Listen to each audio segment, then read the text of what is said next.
Welcome to Business Owner Tales from the Trenches, the podcast for business owners who want to see around corners and thrive financially. Your host is Carr, CEO and business owner at CornerCap. Tune in every other week for lessons learned from the trenches of entrepreneurship, business successes, and financial independence. Here's Cannon.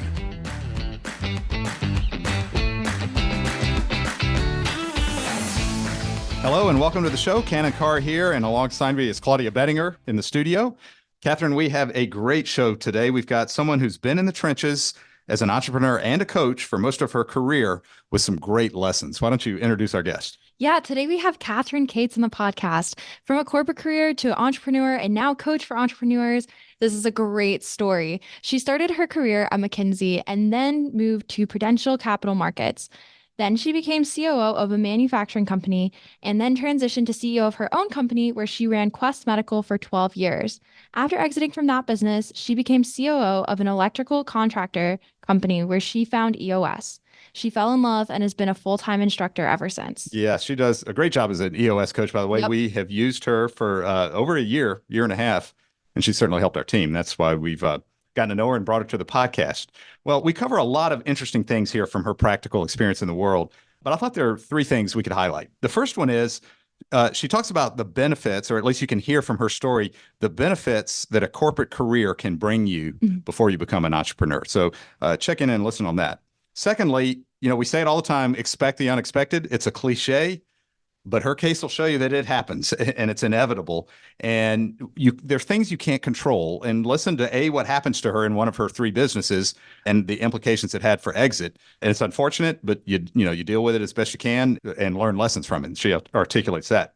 And the third thing is we spend a lot of time on this episode talking about exit, and she does a wonderful job of making the case for why entrepreneurs should be thinking early in the process about how they're going to exit. And exit can mean a lot of different things. So great lessons there, and she makes just such a great case there. So sit back and listen to this episode with Catherine Cates. Catherine, thank you for being on the show. We have got a lot to cover, and clearly in hindsight, you've lived the life of an entrepreneur, you're coaching entrepreneurs, but going way back in your early career, I know you spent a lot of time kind of in the larger corporate world. Did you always see yourself as an entrepreneur? Did you want to be an entrepreneur? I always did. My dad was an entrepreneur, and both my grandfathers. And so one of my grandfathers was a bootlegger, so he was very entrepreneurial. I bet, yeah. And so if you know, the founding of NASCAR was tied in North Carolina was tied to bootleggers running away from the government. So entrepreneurial spirit goes way back. I always wanted to do it. Well, so, but you did spend time in the corporate world. So I know, you had stints at Chemical Bank, McKinsey, a whole host of places. How did that journey either prepare you for entrepreneurship or refine your time to think now's the time to get in? I think it took a little time, right? Yeah. So it's about 20 years overall. I did banking, got to see a wide range of businesses and, went through up to 22% prime and just see what debt does. And that's a background. I hope the 22% won't be useful now, but volatile interest rates, recessionary environments. So I just got to see a wide range of industries and leadership styles and see, what makes it work. I will admit it looks a whole lot easier when you're reading financial statements and they're producing pretty consistent results. It makes it look like it's a whole lot easier to run a business. But I did learn at McKinsey, when you get into the guts of it, there's a lot of challenges and things you have to do to keep the engine running. But I love the diverse experience I got and seeing how different leaders and how different businesses run and what makes them successful. Yeah, no, it was a great training ground, as you said, for about, 15, 20 years. Yeah. And we often see that entrepreneurs will start kind of in their, second part of their career, they actually become the entrepreneur, either that they always wanted to be or they've learned that's what they want to do. How did you know it was the right time to become an entrepreneur? Tell us about that process where you finally got off the bigger corporate track and did something for yourself. Well, sometimes life just kind of gives you a shove. And I was doing corporate finance with Prudential here in Atlanta and working with a wide range of companies, including a number of very successful entrepreneurs. And they decided to close the Atlanta office. So it was like, okay, I've got a little bit of a severance package. I've got some capital and friends that were willing to back me. And I said, so, okay, I've been talking about it. If I'm ever going to do it, now is the time. The universe is aligned. And that was 96. The Olympics were coming to town and it looked like everything was possible. And so I set out to find a business to buy, and which is challenging. It's a thing now, being a search fund. Back then it was a new idea. And so I just started looking for a business to buy that I could own and run. And in that process, after looking for about 15 months, a friend of mine said, hey, why don't you come help me turn around this business I'm running now? And so that was my first entrepreneurial adventure. So that just got me started. But I learned a lot from looking. Yeah, well, I bet. And so we'll jump into that. But I'm curious, it sounded like you had been anticipating this moment. So had you intentionally built up capital and intentionally built up a funding network for this moment at the right time? I thought about it. I had some friends that had some, I've been fortunate to have some liquidity events. And, I wasn't trying to buy a huge business. So, I didn't need a major network. So just two or three friends and me. For the most part, you knew what you were getting into then from the capital funding side, right? Were there any surprises there? This was like 96. So, search funds and those kind of things weren't around then. Yeah. Well, that first business venture, I know a little bit about it. It's a little bit of a story for Hollywood in some cases. I mean, you basically bought into a manufacturing firm, correct? Tell us a little bit about, maybe just a moment about the firm, but then some of the things that happened that were some challenges along the way. Yeah, well, I didn't really buy in. I just came in as a COO, so I didn't have equity in it, but I was I was the second in command. Yep. And so it was owned by two other, primarily owned. The CEO had a piece of it, but it was primarily owned by two manufacturing businesses, or a manufacturing business and the lender had equity in it. And so they made decorative ceiling molding out of polyurethane foam. So we actually manufactured in Smyrna here in Atlanta, and we had like 114 employees. We had a manufacturing floor. We created the molding and then shipped, and we also marketed. And so it had all the components of a business. And it had, when the manufacturing firm bought it, they changed the name. It had a famous name in the decorative industry, and they changed the name, that was before the internet was as robust. And so it disrupted their connections and their marketing. And they were like, revenue's going down. Oh, crud. What do we do? Right. So you came in at that time, and I came in at that time. My business school friend was the CEO.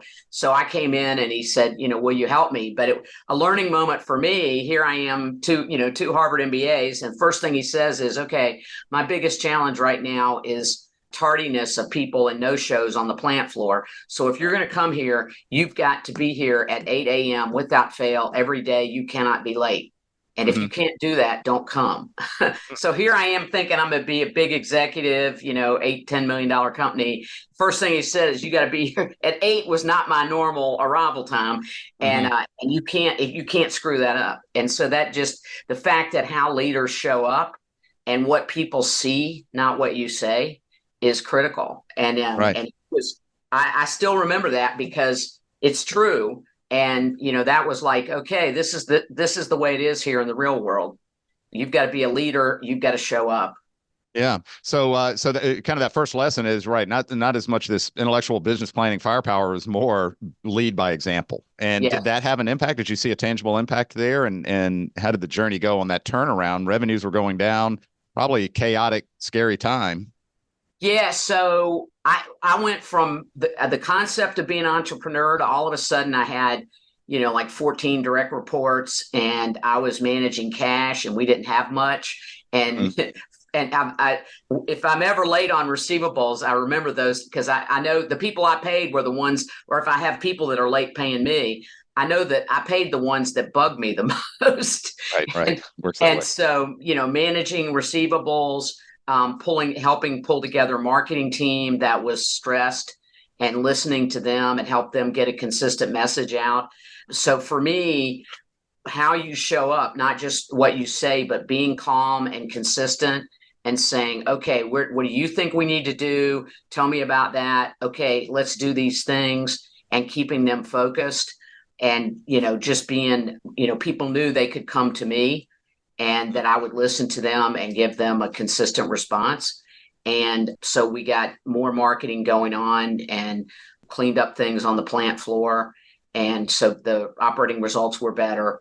And then it eventually got it stabilized. And one of the manufacturing company that owned part of it decided that it had a lot of potential, and they bought the whole thing. Oh, wow. So the turnaround was definitely succeeded. educational.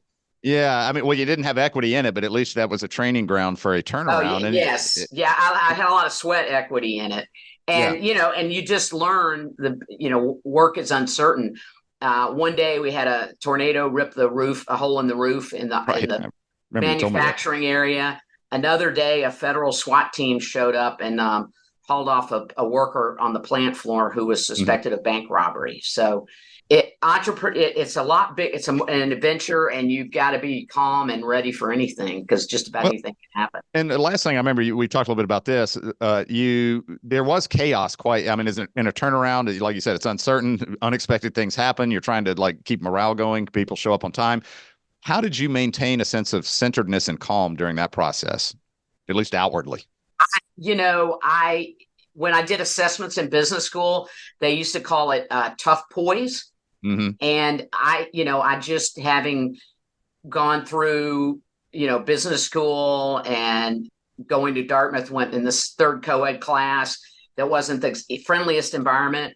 And so I just learned to be calm and project calm. And so that's my go-to, is just to stay cool. Yeah. Well, so you learned a lot in that one. And then I think the next business for you was the nursing business, right? Specialty medical staffing. So I analyzed right after I looked for a business, and then I went and helped my friend with the manufacturing business. And then when we sold that, within 4 weeks, an accounting firm I'd been talking to called me up and said, "I think we have a business for you." Mm-hmm. And, so you look, and then you stop looking and it appears. And so I sent nurses and medical technicians to high-level emergency trauma units, mostly Grady, jails, and dialysis clinics. Mm-hmm. And at that, I analyzed it. I did my MBA thing. I analyzed it. There'd been a 40-year shortage of nurses. So I was like, okay, there'll always be a need for nurses. The dialysis business was specialized, and most people didn't do that segment well, and they had special requirements for their nurses. So I felt like, okay, here's a protected niche. I had there were 8 different players in the Atlanta, South Carolina, North Carolina market, and I was like, okay, it's a niche. It's protected, value proposition, because the 40-year nursing shortage, and they need more expertise and focus. And I said, sounds like a good deal for me. Sure. And it was profitable too, right? I mean, where you left the turnaround business. It was profitable. Right? And so it worked great. I was going to ask, so you did your due diligence, it all made sense. Then you got there. It all made sense. And did it work out? 2 nurses were selling it. And so, it had a 48% EBITDA margin. And I'm like, okay, that sounds good. And so I'm like, okay, I'm all in. So I grew the EBITDA like 70-80%. We grew the business. The employees were happy. I was happy. Investors were happy. I was like, life is good. But I did also, the thing when you're an entrepreneur, you have to have some humility. Yeah. And so at the beginning, the 2 nurses were selling, and they were like, after the closing, they sat me down and they said, okay, nurses don't like to talk to Harvard MBAs. So here is Beth. She is your nurse communicator, because and I was like, I can talk to nurses. Yeah. But the truth is that was true. And I learned over time, I got better at it. I got to meet them and know them better. But you have to have the humility to say an idea that may not sound right to you. You need to listen, because wisdom can definitely come from the front lines. Oh, sure. Well, it's such a great insight there. And it's interesting. So the first, call it 4 or 5 years, sounded like they went perfectly, right? And then it went great. Everything I was like, boy, I'm a genius. And there's always that but then, right? And so then disruption happened. So tell us what happened to the business and how you were forced to have to pivot.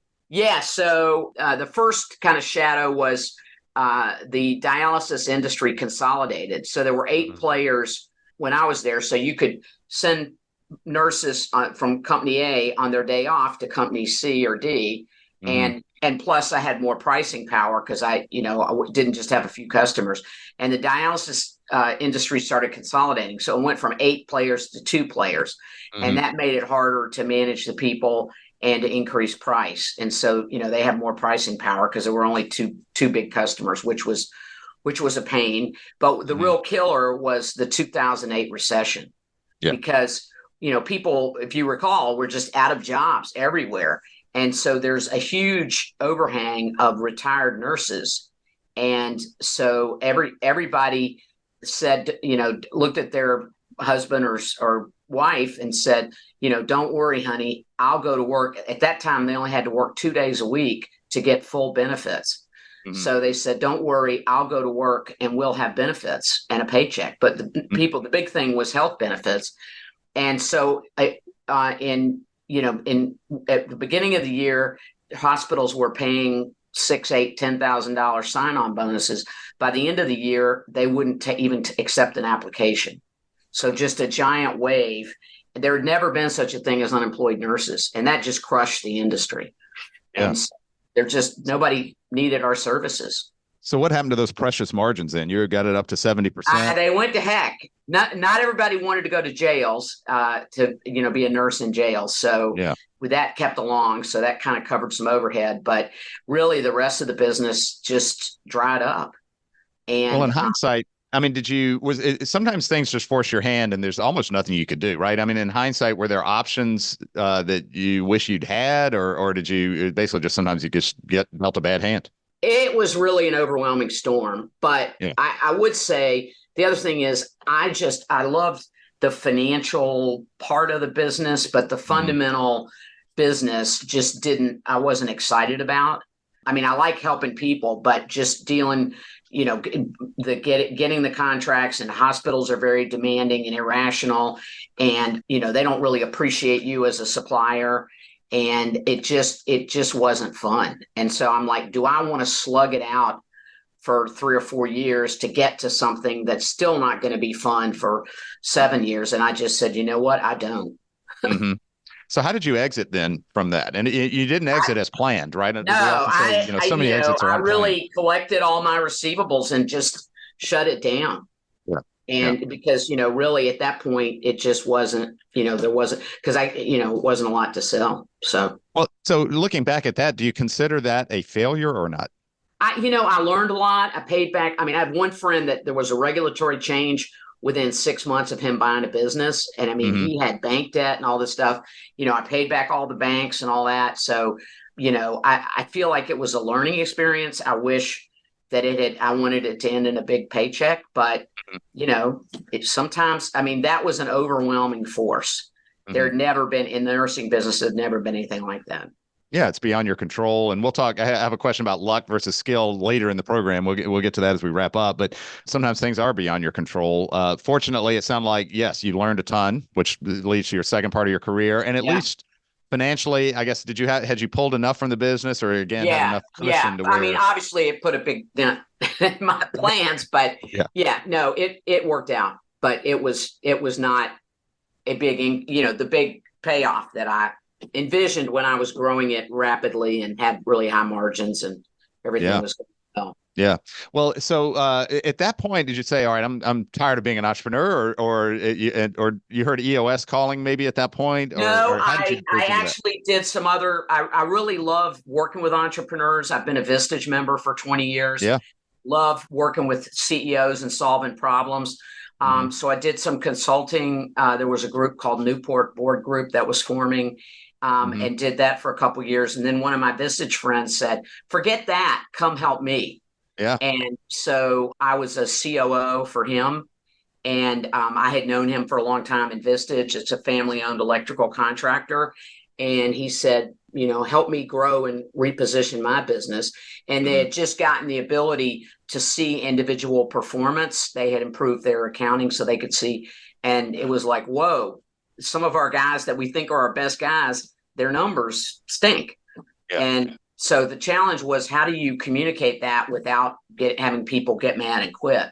Yeah. And at that time, I heard about EOS, as described in the book Traction, Entrepreneurial Operating System. And I was like, I love this, because all the problems I had, clear communication, getting people responsible for metrics, this gave me tools to do that in a positive way. Yeah. And so we implemented EOS, and it was amazing. It was a family business. The communication among the leadership team immediately improved. So we were solving problems rather than avoiding them. We developed metrics for everything. So instead of saying we're busy, we would say, okay, our ticket count is this, and here's our pattern. And so we were able to see things. But the biggest change was being able to see individual performance. And good people want to have a winning week. And when what you think is your top electrician is way low on profit, we were able to show him those numbers and say, hey, you're a great electrician. If you will change the way you set up your job, we can get you to this profit margin. So his gross margin went from 40% to our target of 65. Wow. Yeah. Within a few months. And then his top line revenue over time went up about 70%. So his net gross margin contribution, like doubled. Wow. And now he's the biggest fan of EOS. And so, how long did that turnaround take? You implemented EOS. How long did that take to get full traction? We saw bottom line margin improvement immediately within a month or two. And then the other thing were people that were basically good. And then we had some underperformers that we had to coach up. And so getting everybody to that mindset, some people didn't want to be visible. They didn't want to get better. But creating that positive culture of, hey, we want everybody to have a winning week. Here's the target. Let's all get there. Over time, they were able to cull out the people that didn't want to do that and get all the people that do want to do that. And so now it's much more profitable, and the communication at the leadership level is much better. And it's a better, people like to work where things are clear. Yeah. And so, they're talking about what's really going on. And so it's been a huge benefit for them. That's awesome. And did that become a rallying cry? Good people want a winning week. Did you actually use those words? Yeah. That's awesome. Yeah. So but it is a challenge. You think people don't want to be seen, but even millennials want to be seen doing well. Yeah. Well, so great training ground of like living the example of EOS, right? And so when you wrapped that project and moved in, you became an EOS implementer pretty quick, right? Yeah. So the CEO's daughter graduated in business from Georgia Tech, and he said, I really, my dream is for her to take over the business, so I want her to be COO. And I'm like, that's a wonderful idea, because I'm loving EOS. I love helping entrepreneurs and having a big impact. And so why don't we do that? She'll be COO, and I can keep helping you with EOS and go work with other entrepreneurs. So that was the pivot I made. So what impact have you seen? I mean, fast forward to where you are now, what impact have you been able to tangibly have for CEOs? And I'll ask you as a second question of that, what are you seeing in terms of best practices or mistakes they often make? But what impact are you having as a coach? Most entrepreneurs feel like the business is running them. They're tired and they're stressed. And the biggest gap is developing their teams so they can hand off responsibilities and they don't have to personally do everything. They can see it, but they don't have to personally do it. And then that empowers their team to grow. And then they can grow their business because they're not personally doing everything. And so that's the biggest benefit. And owners are so relieved. And then that makes the business scalable. And a business that's 100% reliant on the owner is not very saleable, because most owners do not want to go work for somebody else. They want to sell it and walk away, but you can't do that if you don't have a team that can go with the business and keep running it well. Yeah, well, it's a great point. It brings up one that just we work on as a firm, my own firm, but also just we try to work with entrepreneurs just in general. Part of the reason of this podcast, it's that concept of ultimately, what does your exit look like, right? And exit means so many different things to different people, but it's so key. what have you seen, on the CEOs you've worked with, business owners you've worked with, about their preparedness when they start working with you about exit? Well, I mean, some of them really they're not immediately looking at an exit, and they're really in the earlier stages where, they're looking at a 10-year hold or more. I have had some that are looking to sell, in about the 5-year range. When I was in Vistage, it was a joke. Everybody, I'm going to sell in 5 years, but it was always moving out. Much longer. Yeah. But the gap is not having it when we start EOS, not having a strong leadership team. Mm-hmm. And so, that's a huge gap for exit readiness. Mm-hmm. So we help them with that. But that's the first thing. And then getting a strong team that can work independent of you and getting the tools. And then the third thing is consistent process. Yeah. Because that improves scalability. So increasing your value is to add more products or more locations, and it also creates raving fans. Yeah. If all your clients love you because you always do it right, you always follow up, it's always on time, retaining revenue and retaining clients is critical. Yeah. Well, in that journey, you're talking about ultimately building a business that is saleable, because which starts in the process, it's not. I've heard you often say, it's important to know what the buyer of your business, even if you don't know who it is and when it is, it's important to know what they want. And talk a little bit about that, because I think that helps owners. Yeah, I have seen people, you know what you like to do in the business. But it helps. I always advise people, even 3 or 4 years before they're getting ready to sell, get a reputable investment banker to help you, and do some research on what buyers are looking at. Are they looking for certain diversification of customers? There are cycles in businesses. Sometimes your business is hot and people are looking for a platform in your area. So if you can position yourself to be that platform, so know what kind of customer retention rates are they looking at?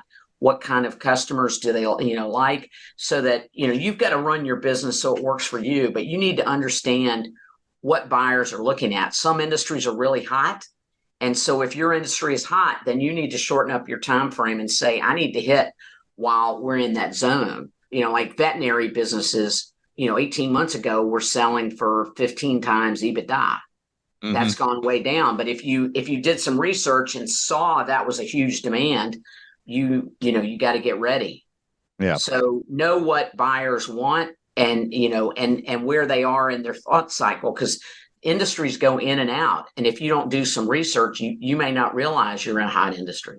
Right. Well, and just because it's hot doesn't mean it's time to sell, right? But you're just saying if you're trying to optimize an exit, you want to know those things. Yeah. Well, I mean, or consciously make that decision. Yeah. Okay. Be in control. Nobody's ever 15 times in the vet business. I mean, nobody's ever seen that. Not, questionable. There's some others that's, lower numbers, but. Well, which brings up a question that we often work with is, defining that exit number. And when do you've got a minimum amount, and, if you're hitting jackpot, that to help you think about it. Do you find that owners understand their exit number, and do you recommend that they understand? I always urge people, because a lot of people don't really think realistically about that. Mm-hmm. They figure the highest multiple they've heard for a public company, which doesn't necessarily apply to their company, and they think that's what they're going to get. They forget things like taxes and debt. Mm-hmm. And so, get a person that does this all the time to say, what are the likely proceeds if I sell in these different price ranges? Mm-hmm. And then what do I need to live for the rest of my life? Mm-hmm. And let them figure out what your exit number is. And then you'll know where you are. Relative to that. So knowing what your exit number is, and also thinking about what you want to do after. Mm-hmm. Because I've known a lot of people that have been really unhappy because they didn't really plan out what their next chapter was. Mm-hmm. So it just kind of comes on them fast. Yeah. My favorite line I've heard is the spouse looking at them when they sell the business and say, mm-hmm. Honey, I didn't marry you for lunch. I don't need you sitting around the house all day.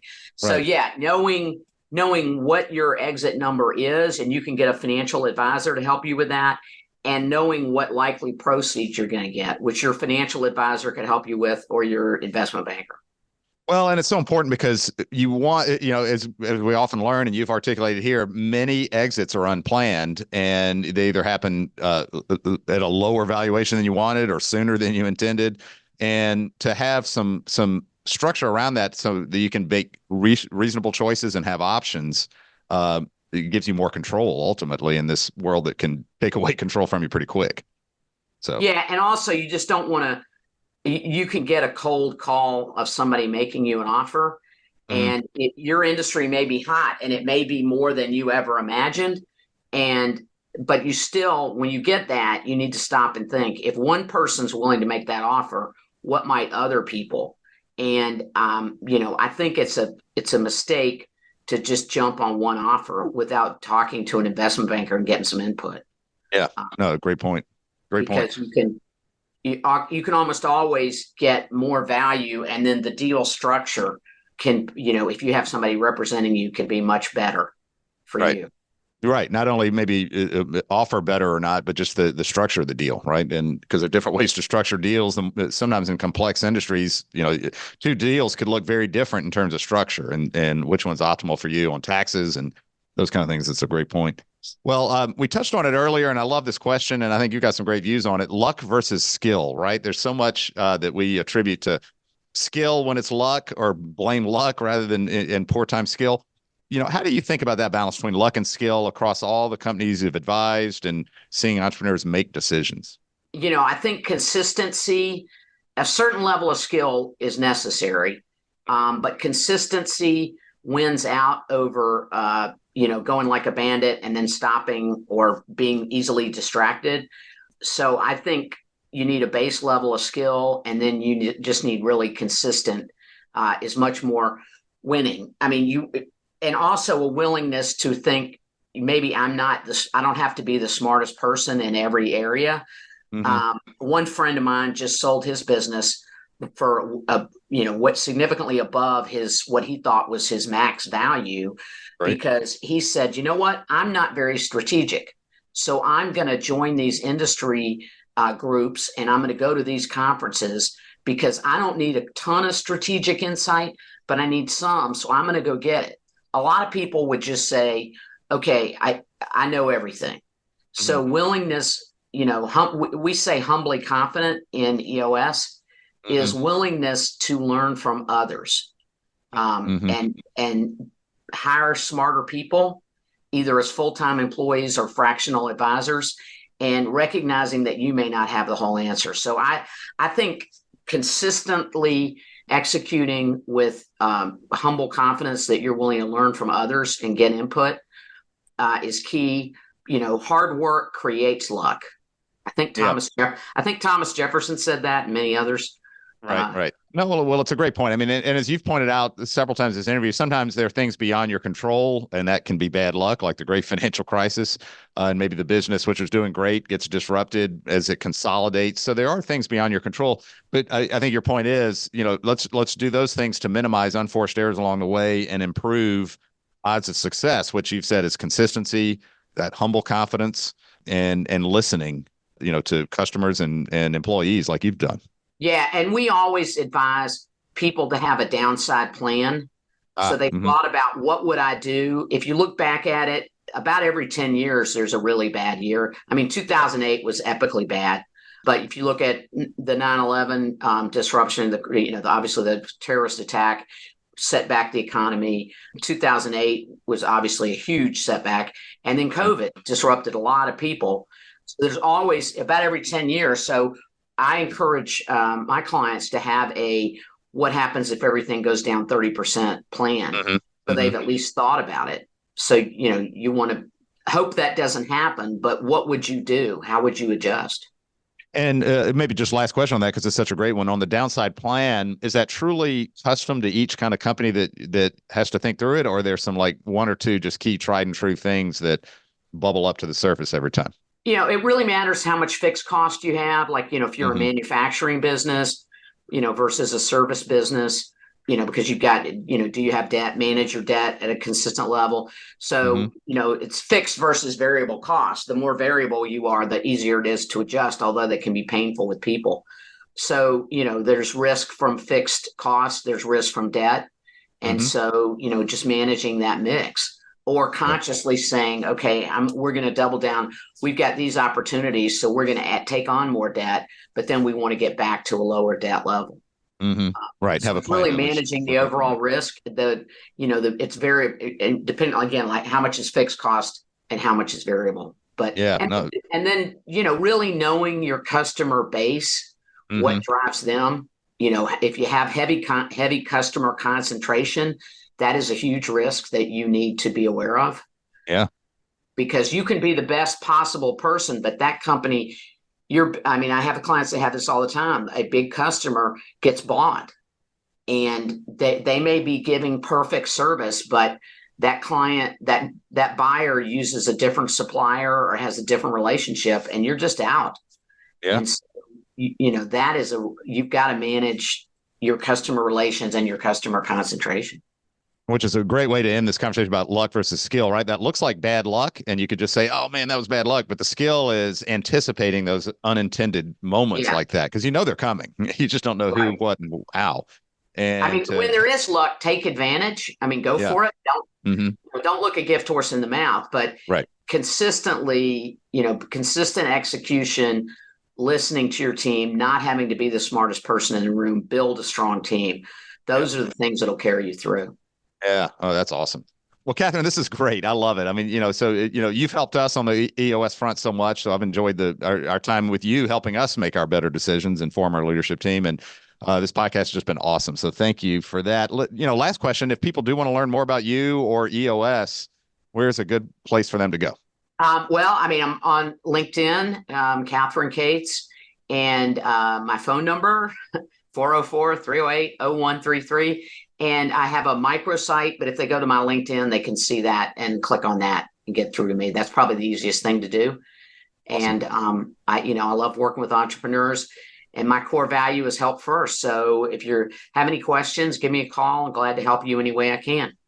Yeah, that's great. Well, Catherine, thanks for spending some time with us on the podcast. Great lessons, timeless and well earned, well proven. So we really appreciate your insights today. Thanks. All right, we'll talk soon.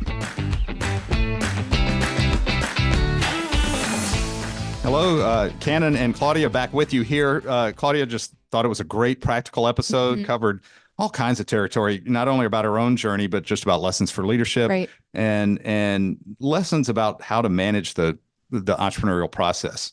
But before we get into that, I'm always just curious, what are your reactions to the program? What did you learn today or find interesting? Well, personally, I loved it because, like you mentioned in the intro, she is our EOS coach. And so I really thought that it would focus more on the coaching side. But I was really pleasantly surprised by her story and how she found EOS.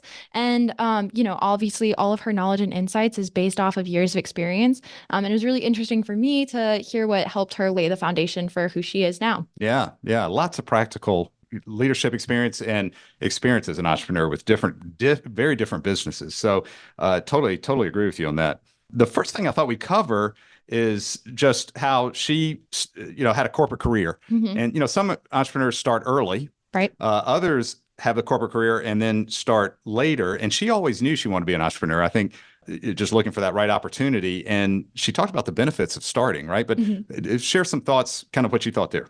Yeah, well, I think her corporate experience helped her, like she said, it allowed her to stay calm and really be ready for anything when she got to the business coach that she is and also in the position of a CEO. But she always stayed open to learning. She talks about learning to lead by example and having to get up and be there right at 8 a.m. to make a good show for the employees on the floor and keeping things focused. I think that all of that corporate experience really helped lay the foundation for that. Yeah, she learned real time on the job, lead by example. Right. She learned that, I'll say real time on the job. But yeah, great points. Sure, her corporate experience gave her the judgment, the calmness, the perspective. It also gave her the network and the liquidity. Absolutely. To make the start to the entrepreneurial journey, I think, a little more sane, right? So just a great point. And a lot of entrepreneurs we meet and work with, came from the corporate world, but there are those too who start from scratch. Two very different journeys and two different ways to do it. The second thing to highlight is that we talk about expecting the unexpected. And, she had 3 ventures that she ultimately worked on before becoming an EOS coach. And one of them didn't work out that well, right? Right. It was beyond her control. You remember what happened? Yeah. Oh, my goodness. She thought that she was getting into a sure thing with nursing. And the 2008 recession came. And for the first time in history, all of a sudden there was an supply of nurses. Yeah. And it meant that she had an unplanned and unexpected exit from her business early because it just wasn't lucrative anymore. Yeah. Well, so, and at the same time, the industry was consolidating too, right? It went from 8 players to 2, lost pricing power, and then an oversupply of nurses. So, the fundamentals on the business changed, right? And that just totally changed the business plan. She didn't mope about it. She basically said she cleaned up the receivables, cleaned up what she had, found that she didn't have the passion for it, and had the maturity to say, well, let's not fight a battle we're not going to win. Yep. Close that and move on to the next thing. And that is a very mature but difficult choice. But it underscores that disruptions happen all the time, and you need the resources to navigate that, because it will change the timing and value of your exit. And 2/3 of exits are unplanned. So that's so important to remember. And she did talk about later in the program about thinking about the downside scenario where you stress test your business model, assuming you're down 30%, on revenues or whatever it is. And she said that exposes important risks to the business. And it's particularly if you have high fixed costs, if you've got debt servicing, if you have a high customer concentration. And incidentally, this is work we love to do with our entrepreneurial clients because it forces them to think through what are the risks to the business. Because as you think about exit, that is an important part of the journey. Which brings us to the final point of what I thought we'd highlight. We spend a lot of time in this program today talking about exit. And we spend a lot of time with entrepreneurs talking about exit. And people often say, why, right? Why do I need to be thinking about exit? I'm just trying to keep heads down and do what's right today. But Catherine makes a great point about thinking about exit. And I know you had some reactions to that too. Yeah. I mean, she talks about the importance of doing your research before a sale 3 to 4 years before you're even planning to exit, because you need to research what buyers want. And so I think that that's just so important, and something that business owners tend to discount. They decide that they're ready to retire, they're done, but you really need to plan for that in order to optimize the results. Yeah, exactly. I mean, you learn what metrics are important, what talent you need to build, what processes you need to build. She talked about how you want to deliberately, in thinking about exit, you learn to grow the business beyond just yourself, right? So you build the right team and the right skill sets, you build the right processes that are scalable. Because ultimately, that's what a potential buyer is going to want to have. That makes your business sellable, right? Yep. A good team, a good process. So you don't want to neglect that, right? You want to be thinking through that, even as disruptive events happen and they change, and they may change the plan a little bit, but you learn to adapt, and you always are able to make trade-offs and choices. So key to be thinking about there. So, well, and one final thing, and thing about exit too, she made the very important case. Think about how much you need. Have an exit number, which, people often forget, I've got to back out taxes, I got to back out debt, take out debt and taxes, and that'll leave you with, what's your number and how much is left for you. And is that the right number? And that'll help you and help us as working with entrepreneurs. That helps you decide, how much am I going to reinvest in the business today to continue to grow? Have I gone far enough to now where I can start harvesting some of that cash for diversification? All important decisions to be thinking about in a dynamic framework. So I thought Catherine's points really today highlighted so many of those key topics that we talk about with entrepreneurs. Absolutely. I really appreciate her being on the show. So we look forward to having everyone on the next one, and we hope you enjoyed today. Thank you for listening to today's episode. Are you looking for more resources to help your business? Visit cornercappodcast.com for our free ebooks to help you plan for inevitable transitions in your business. Tune back in every other week for a new episode.